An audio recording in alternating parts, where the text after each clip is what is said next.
I mean, whether you're in lawn care, landscaping, welding, painting, a plumber, it doesn't matter. Anything from these videos will pretty well pertain to that just as well. So I hope it helps somebody, but let's get into it. So the good and the bad of being a business owner. Good, of course. The good is flexibility, right? So your kid's got a soccer game, something like that. You can schedule for it. Yeah, I mean, you can just go. You don't have to be like, hey, boss man, I need this day off. It's my kid's last game of the season.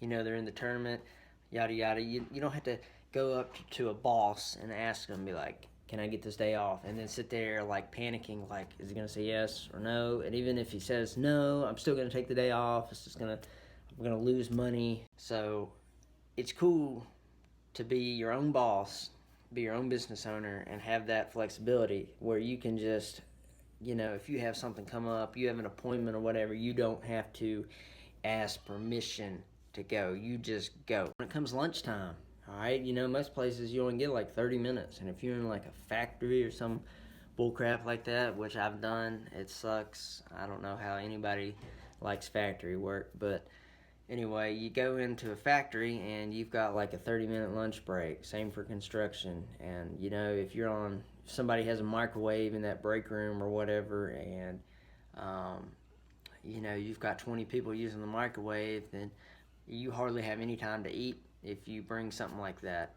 Or you've got to make something quick, like just a hot pocket or something leftover, a quick sandwich, and you don't really get to eat that good. You're scarfing it down. I don't like to eat fast. It makes my stomach hurt.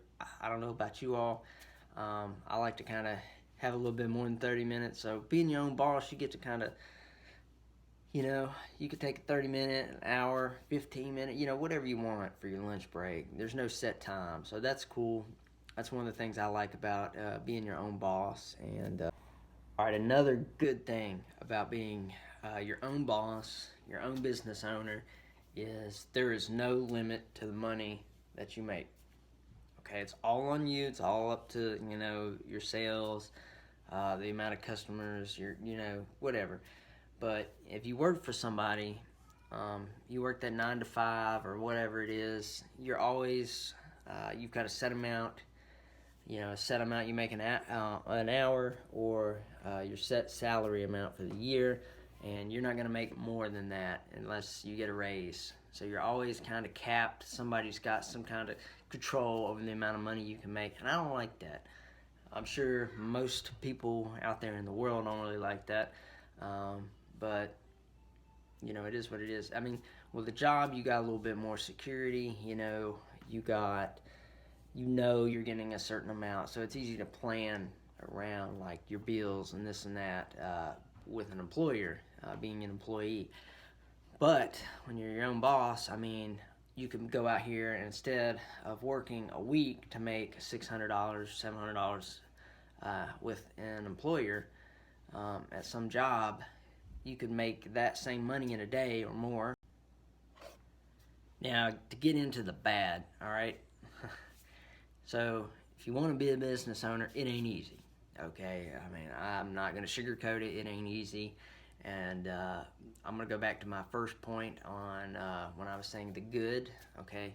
Yeah, the flexibility, it's great. But you literally, when you first start a business, you really got to work every day.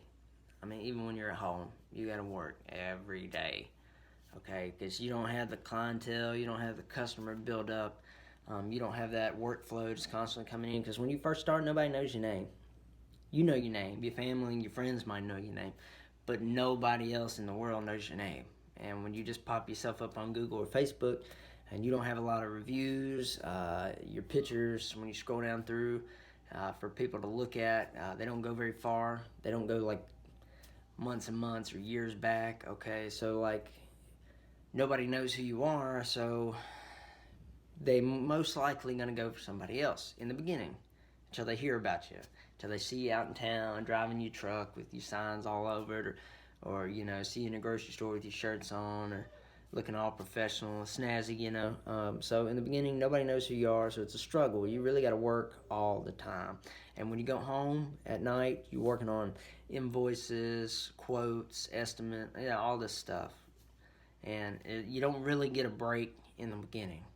Okay, there's some days you work like 7 days a week, and a lot of people think just because they a business owner that they don't really have to work that much. But in the beginning, until you get a bunch of employees and your business can operate on its own, that's not the case. You gotta hustle every single day, and you honestly got to work harder than if you just went to your 9 to 5 job in the beginning. Two is the money. Okay, so yes, you get to make whatever you want to make. It all depends on what you've quoted the customer or your sales or whatever it is, right? There's no limit. You can make what you want, but with that being said, you're not guaranteed $1,400 every 2 weeks. You're not guaranteed $1,000 a week or whatever. Okay, you're not guaranteed that like you would be with an employer. You literally got to hustle, hustle, hustle. Some days you might make $200 a day. The next day you might make $800. Sometimes you can make $2,200 in a day, depending on what you do. There's no limit, but it's not a set amount. It fluctuates. You gotta be prepared for that. Most people, I don't know, they just think, all right, I got a business, I'm gonna be raking in the dough. It ain't like that. Not in the beginning. Not when you first start. It ain't like that at all. Okay, I thought like that, but I learned the hard way. It ain't like that. So you really gotta push. Like I said, some days I wouldn't make anything. Some days I'd go out and do a job and only make $50. Another bad thing about a business is you're gonna get, especially if you do commercial work, residential or commercial, when you take time out of your day to make this estimate, you're not getting paid to make the estimates, right? Nobody's paying you to make the estimates. You're at home, you're chilling, you're doing whatever, but you got to work up an estimate real fast for this lady or this business down the road. You put all that time and effort into it. You think, okay, that's a fair price. I'm gonna send it to them, and then you don't hear nothing back from them, and you just spent like an hour on the phone. Figuring out supplies, what it's going to cost. You think you got your number right, send it out, and nothing. All right, so that's aggravating thing, because especially in the beginning, you're really excited about gaining this client, you're getting this job, and then you put all this time and effort into an estimate that you're not getting paid for, and then they don't take it, or they ghost you and you don't hear no more from them. Most people, they'll be like, oh, that's too high or whatever. But a lot of times, I've sent out estimates, and people sound gung-ho on the phone. You send them an estimate, and then they ghost you, and then you've just wasted your time, and it's aggravating. And you would think people would just have the decency to be like, okay, well, that's too high, or whatever, but they just ghost you, and it's aggravating. And that's going to happen, regardless of what business you're in, whether you're lawn and landscape, welding, plumbers, electrician. It don't matter. Whatever you are, you're going to come across that, and it is, to me, that is one of the biggest pet peeves about the bad side of owning a business. Is doing that. And residential estimates aren't too bad unless it's some major project. I feel like they can, get them going a little quicker. But if you're going to a commercial site and they want a whole renovation or this and that, then that's when all the effort, you really got to put some effort into it. You really got to get on the phone, call suppliers, gather everything up. You really got to know your numbers on that, because those places are big, and there's a big job. It's a big paying jobs, all right? But then the thing with commercial work is a lot of times, well, not just commercial, everybody likes to go for the cheaper person. I don't care if you're the most professional person out there. You look professional. Your trucks and vehicles are vinyl wrapped. with your logo and you got 25 5-star reviews on your work, that doesn't mean too much to some people. I mean, yes, it helps. Every bit of that helps tremendously. Don't get me wrong on that. But most people, when they call you for an estimate, it's whoever, they're gonna get a couple quotes, and whoever is the cheapest. I mean, you could be underbid by $5, and that commercial property, especially commercial, somebody could come under you, some contractor, and bid $5 to $10, even $20 cheaper than you, and they're gonna go for that. But minus the bad guys, there's a whole lot of good that can come from it. I mean, being your own boss, having your own company, sense of pride, just knowing that you're your own boss, that you've started a company, that it's growing, it's successful. You get to see it grow. It's not like you're just hopping in. You've already got a big company established. You're growing it.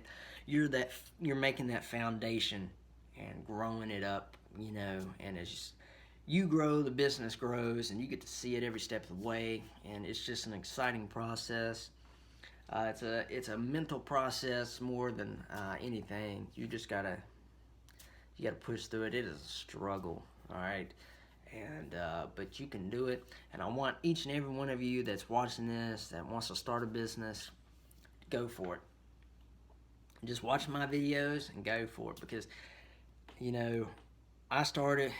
been doing business for years, but to be a legit business, it's only been about 3 years. So I'm still new. I'm learning as I go, but I'm telling you, all this stuff is like raw. This is what's happened to me. I've experienced it. I don't want to sugarcoat it, because I went in thinking everything was dandy. You watch all these YouTubers on here, and they talk about all the good stuff, and it's, all the great, but they don't really spit the raw truth of it. And so I went into it blind and didn't realize a lot of things, and so I want to share with you all what I've learned and the struggles that you're gonna encounter, because you will encounter struggles, but you just got to keep going. So if you like what you see, guys, be sure to like, comment, and subscribe. If you're gonna start a business, let me know in the comments below. I like to hear that. That's exciting.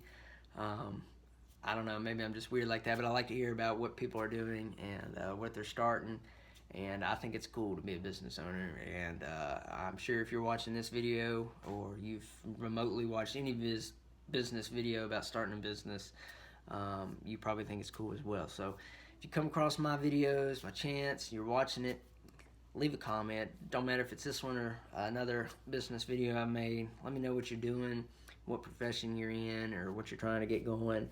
I'd love to hear from you guys. And yeah, but thanks for watching. Be sure to subscribe, guys. Thanks to each and all of my subscribers. I think at this time it's like 183 or something like that. And I appreciate each and every one of you. You guys are awesome. And it just amazes me that someone will actually subscribe and watch my crazy content, because most of the time I'm just rambling, but it's cool. So thanks, guys. Until next time, peace.